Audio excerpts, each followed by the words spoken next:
Welcome to Business Talk Sister Gawk. I'm Becca, and today's podcast episode is the history of marketing part 2, and this episode is going to start getting into hello the internet. And I think that I want to give a little bit of a disclosure on this one. I am not going to say that I was there for all of the internet because I'm not that old, but but I will tell you quite a bit about what kind of bigger things happened that really started pushing digital stuff forward, in specifically digital advertising. So one of the things that I saw super interesting when I went to college, we actually went to multiple marketing agencies all around New York City. Was so nice of them to host us and allow us to come as students and ask questions and talk to people about what their agencies did. And this was kind of at the very beginning of those pop-ups. And I remember asking, especially in the digital agency world, after they would say hello, all this stuff, I'd say, so what do you guys actually do? And then they kind of had this little like nervous chuckle.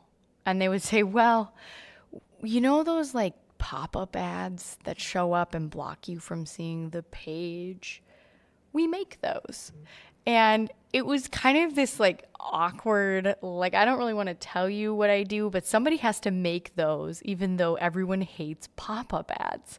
And like, what an interesting time and space to be in the world, right? Where people are feeling this like almost uncomfortable grunginess about the fact that they make pop-up ads on the internet.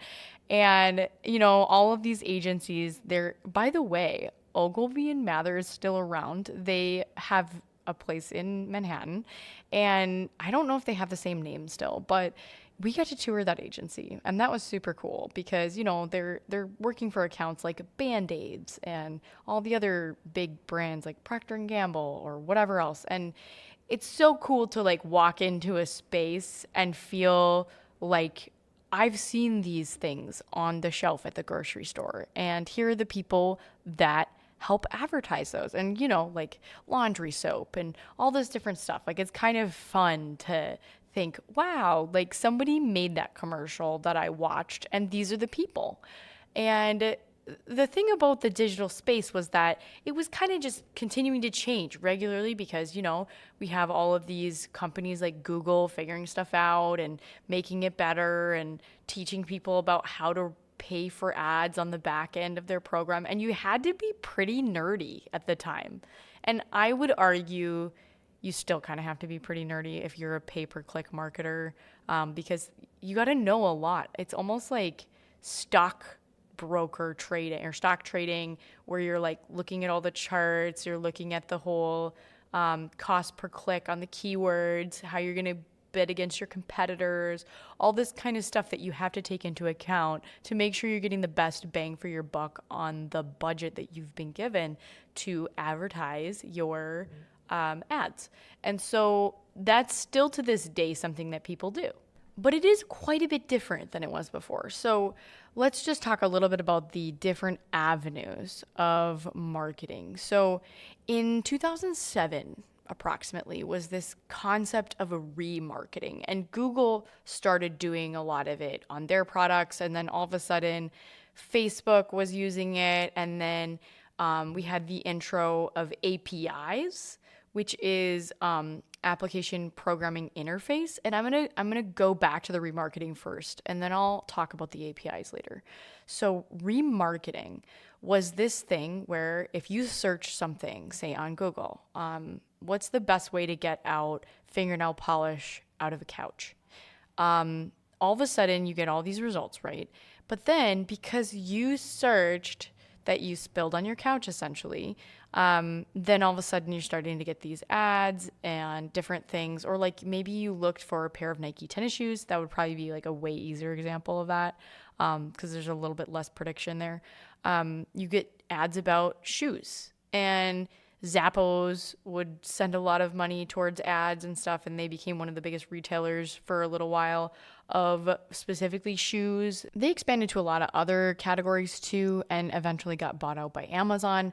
But they were kind of like this revolutionary shoe store online where you could try stuff on and all these different things. They had some really cool tech at the beginning of how you could look at them from different angles, like stuff that was actually kind of like new revolutionary stuff of how to shop online, you know?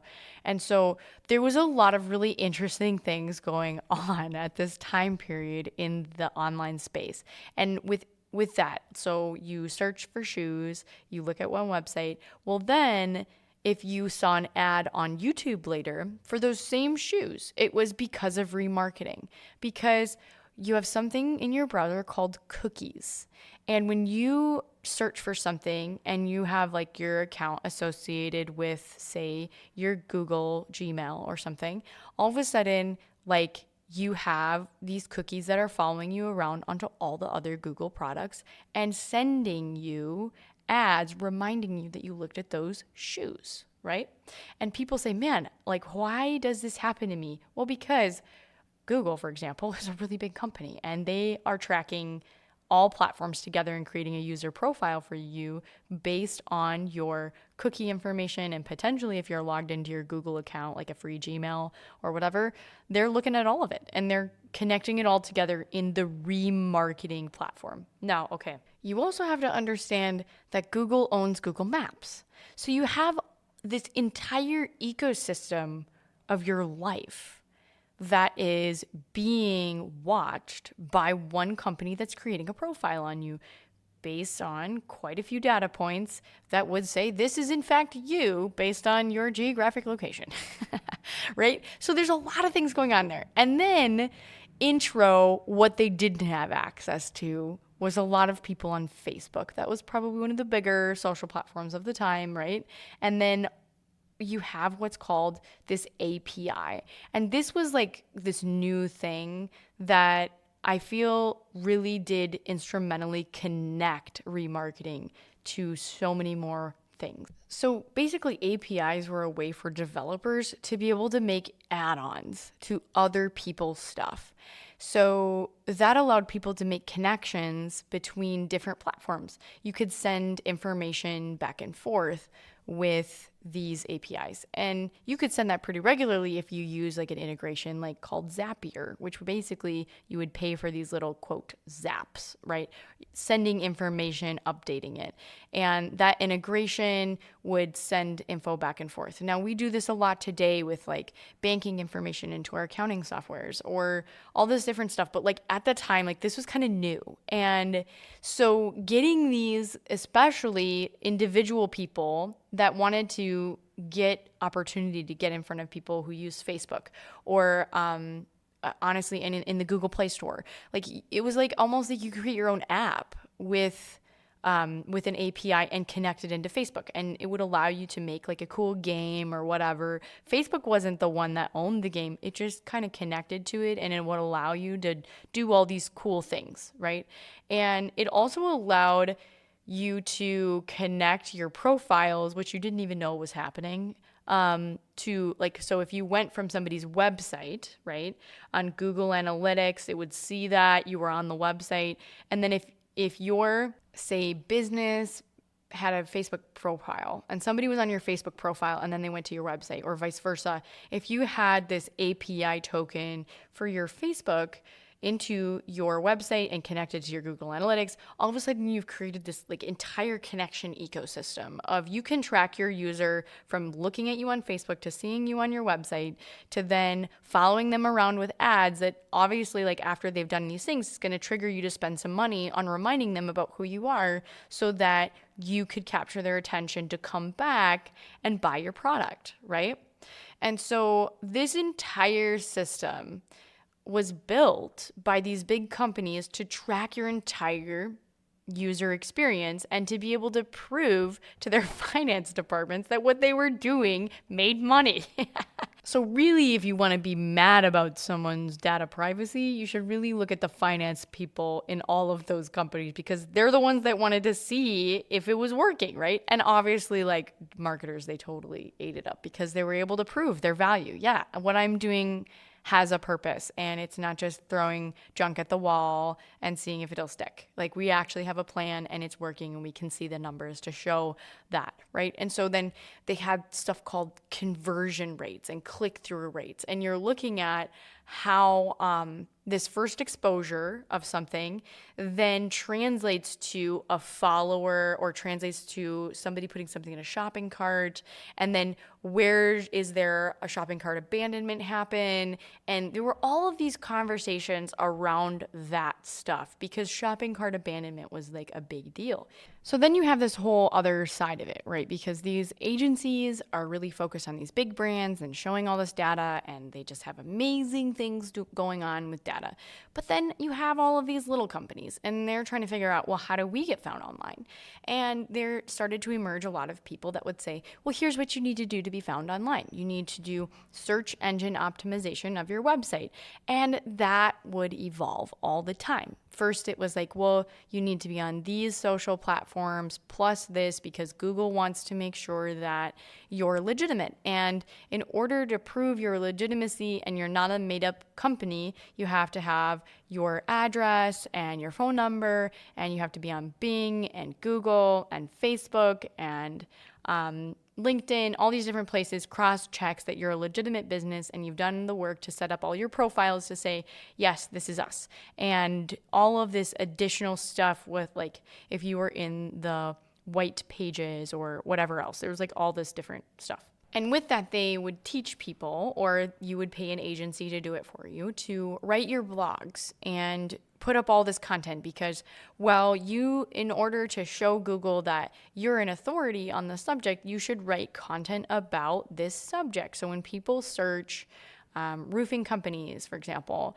you're going to show up with content that you know what you're talking about and you're a professional business. And then it was, oh, well, you also have to take pictures of stuff, and you should add that to Pinterest because maybe it's a really cool thing that you're working on and people make it into a board, but then they want to learn more about who you are, and then they'll go to your blog and all this different stuff. And this is why we have those recipes that are super annoying with all of those pictures because they have to show up on Pinterest. And then, but at the same time, they have all this long form content about their kids' journey through also helping them make this recipe because they wanted to show up on Google. But then you're like, can you just get me the recipe? And you're just trying to figure out where the silly recipe is with the basics. You didn't want to read their whole life story about how their Nana taught them this recipe. So anyways, which is funny, but like that all goes into search engine optimization. And the whole point was to get people onto a conversion journey of some sort. Even the people who are saying, oh, I just wanted you on my website because, okay, just on my website reading my blog or my recipe because of APIs and remarketing. Because when you looked at those websites, all you saw on the sides were these little pop-up ads. But you know what? The ads on the side were connected, and these people signed up through Google to have ads on their website, and they probably had also, if they had that, they're going to have Google Analytics on the back end of their website. And after you looked at that pair of tennis shoes on the internet and then later read their recipe, there those tennis shoes were on the side of their website. And when it was placed in these specific strategic positions, those bloggers, those people that are making all this content online were getting paid a little piece of the exposure, especially if somebody clicked on the ad and then bought it, right? So there's a lot of stuff that was being tracked on the back end. And to you, all they're doing is creating content that you wanted to consume. But at the same time, they agreed to partake in the ad exposure journey. And you know what? Aside from the very few that do this for the sake of humanity because they want to preserve something that they truly care about, most people are doing it because they are getting paid something. And then that kind of changed a little bit with like Instagram influencers and Facebook influencers and all this stuff where then they ended up doing affiliate marketing, and then that was big for a little bit, and it still kind of is, but it's like now available to a whole bunch more people than just the few select that started with it. And anyways, we could get into affiliate marketing later on, but essentially you have this engine of stuff, okay, that's going on. And this is some of the things that started to happen, okay? Now, I tell you these things not because I want you to become cynical and frustrated and feel like there is no hope. Okay. So I just like, this is a humanity problem. Okay. Because most businesses, in all honesty, as they get bigger and get pushed by finance people or investors or whatever else to make a profit, who just want to see their return on investment, they don't always start thinking as clearly about social responsibility unless they really are businesses with a conscience and a strong leader that is saying, no, we're not going to do that. And so there's lots of things that have happened over the years with data. And I'm not trying to say that like all marketing is bad, because quite honestly, like I do marketing all the time for my business, right? BT Dubs, shameless plug, Diletto Art Gallery. Anyways. Okay. But with that being said, there are some things that started to happen that I think are super interesting. Okay, so you have all of this data, right, that Facebook and Google are creating on specific user profiles, their purchase history, their patterns of what they're interested in, likes, dislikes, all this stuff. And you kind of were encouraged to do that when you first made your Facebook profile. It says, what do you like? Music, hobbies, all this stuff. And you started clicking all this stuff at the beginning. Now they don't really push that as much, but it was just this way to kind of show people like you were interested in things to see if they were also interested in those things and maybe you should be friends, right? Well, that was the start of the data collection in the digital realm outside of our regular stuff, like the credit card usage and all of these different like reward loyalty programs and stuff like that. So this was more of a full, what are you doing on your phone? And there was a hot minute in there, which lasted for quite some time, quite honestly, that when you clicked those buttons, allow access to my photos and whatever else, Facebook could see everything in your camera roll, whether it was documents that you needed to save or whatever. And quite honestly, it wasn't until later on that Apple was the one that said, no, we're going to give more privacy to our users, and started to crack down on that. Not so much with Google. They didn't really do as many privacy things as Apple did with their device. Android doesn't have as many things going on. So there's a lot still there. But Facebook did change some stuff after they got in trouble, where it's like, hey, what would you like to allow Facebook access to in your photos and all of that? But they could follow your whole thing on your phone if you had the app. They could follow all the other things you were using, and you look into it. I'm not gonna give you all the details, but it was a lot of stuff that they could see what you were doing on your cell phone with having the app installed. And so one of the things that started happening with the introduction of all of this digital ecosystem of social media was the rise of agencies that were also looking into how do we use these tools to inform the general public about things we want them to know about. And here we have the intro of politics into social media ad targeting. And one of the big pioneers in this, I think, would be attributed to enter David Axelrod. And if you don't know who that is, he is an American politician, consultant, and analyst. And one of the things that he's well known for is his ability to use digital means to target and campaign raise and everything for the 2008 election with Barack Obama.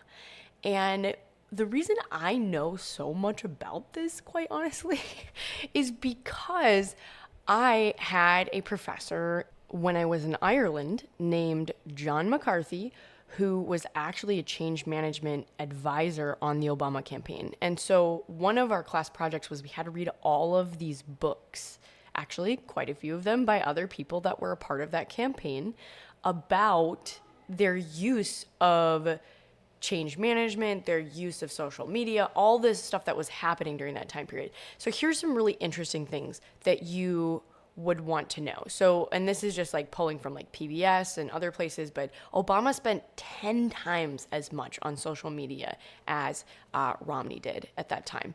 And also, if you look at the FEC, which is the Federal Election Commission, they even have a press release that the 2008 presidential campaign financial activity basically was nearly double the 2004 total. So there was this mass injection of dollars into digital advertising for specifically campaign fundraising, as well as communication to voters about information about political candidates. And it was primarily Obama's campaign that was doing it. And at this time, I mean, you can go look at the data, like definitely go do your own research, but it's super interesting just to see how much money they poured into this. Now, if somebody who is a client of yours is going to say, hey, we want to dump like millions of dollars into this, you can be sure if it's a new thing that a company has never done before, really specializing in that industry, but they want to understand it for themselves and they want to make sure they have good customer service, they are going to pull out all the stops to help you. And that's exactly what Facebook did, right? So they were like, yeah, let's help you with your target marketing and all this stuff. And I know this to be true because I've read a lot about it, but also because there was a point in my career where I was at an agency where I had the opportunity to work with Google as a premier partner that our agency was. And let me just tell you what a premier partner means, because I think that a lot of agencies tout this as this amazing thing. But this is basically what it is. Google says, hey, you're spending a lot of money with us, so we're going to give you a special badge and say that you're a premier partner. And we're going to give you a team to help you learn how to sell better to your clients. AKA, we want you to spend more money with us, so we're going to teach you how to sell more. And spin it with this fantastic title with a little badge that tells everyone, you spend a lot of money with us. But actually, it's just like, you get to work with us directly. You're exclusive. Not everyone has these direct access links that you do. And it was quite the experience. But I'm just going to say essentially what you realize in that process is it doesn't necessarily mean that you're going to get better service or better return on your investment. The goal would be that, but I've definitely seen a big pressure from that side. They're more salespeople than they actually are technical. I mean, they give you both, but anyway, so in that regard, it was definitely one of those things where it was like, we're not just going to tell people to like spend more money just so you guys make more money so that we can keep our premier status. Like, that's just not appropriate and ethically okay. I digress on that. But anyways, there was this big new thing of, yeah, we want to take your money, so we're going to help you. And this is where things started to get really interesting. And I would love to talk a little bit more about that in the next episode, but we're out of time for this one, and we're going to transition to the Gawk portion. So this is what I'm going to tell you about the Gawk. The reason why this episode is actually coming to you late today is because I ended up having a couple customers come in at the end of the day when I was trying to get this episode finished up, and I wasn't able to get back to it later that evening because fantastically, our resident artist here at Diletto, Jenny Bergstad, who is amazing, by the way, she was being able to be featured in the Sunscreen Film Festival as a co-producer in her new film that just came out, Stone Creek Killer. And it's a suspense drama. And you know what? I am not a scary movie person, but they did a phenomenal job. And I'm just going to say this entire film was filmed here in our hometown, which is the best place to film a movie, by the way. It's like a huge secret because 1, tax credits, 2, you get the best bang for your buck in the entire nation right now. And so to actually have some films coming out that we get to see and be a part of the premiere of, and it was just such a fun time. And so if you see Stone Creek Killer come out in your city, which is going to be in a lot of major cities pretty soon here, as well as on hopefully Netflix pretty soon, you should watch it because I feel like it's important to take a little pride in knowing some connection to something that was made and where all of that originated and came from. And if you aren't following us on Instagram, it's BTSG podcast _Deletto art, where we do a lot more stuff with our artists. And that's where I also announce new episodes. So you should definitely check it out. We have such a fun time. If you've enjoyed this episode, you should give it a review on wherever you are listening. And if you hear a whole bunch of beeping in the background, it's because we are finally getting our handicap sidewalks installed. And I'm so excited.